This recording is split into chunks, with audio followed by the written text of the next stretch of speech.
यावर आता पाठीमागे आवाज येतोय का? नाही येत. माईक बंद करू मग. निरोप समारंभ इयत्ता 10वीचा. तसं पाहिलं तर आमच्या तीनही प्रशाला आज भाग्यशाली आहेत.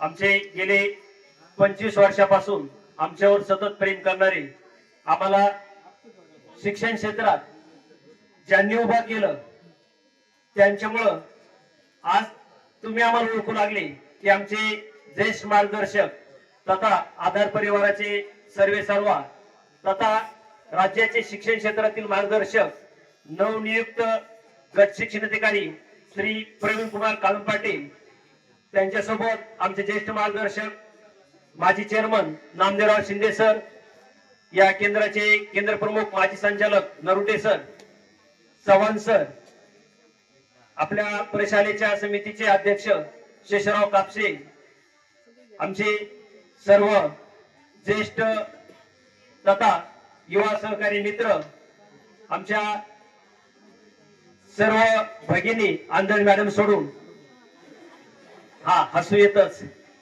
विशेष मुलींना हसू येणारच. आज पाहिलं तुमच्या दृष्टीने मी तर म्हणेन आनंद जाणवतोय तुमच्या चेहऱ्यावर. नाही जाणवत? नक्कीच आहे. तुमच्या मेकअप मुळे किंवा तुम्ही नवीन कपडे घातल्यामुळं तुम्ही आम्हाला आज स्मार्ट दिसू लागले, परंतु आंतरिक स्मार्ट नाही. आतून तुम्हाला शाळा सोडण्याचं दुःख होत आहे.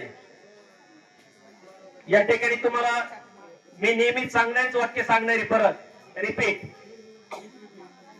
जीवनात कष्टाला पर्याय नाही. परत एकदा ऐका, जीवनात कष्टाला पर्याय नाही, प्रामाणिक कष्ट कधी वाया जात नाही. एवढे दोन वाक्य तुम्ही आयुष्यभर लक्षात ठेवा. तुम्हाला आयुष्यात भविष्यात काहीच कमी पडणार नाही. तुमच्या इयत्ता 10वीच्या सर्व विषयाला, येणाऱ्या यापुढील काळातल्या सर्व स्पर्धा परीक्षेला माझ्या मनपूर्वक शुभेच्छा. आणि या ठिकाणी थांबतो. धन्यवाद. मान्यवरांना थोडी जायची घाई आहे म्हणून मी या ठिकाणी थोडं थांबतो.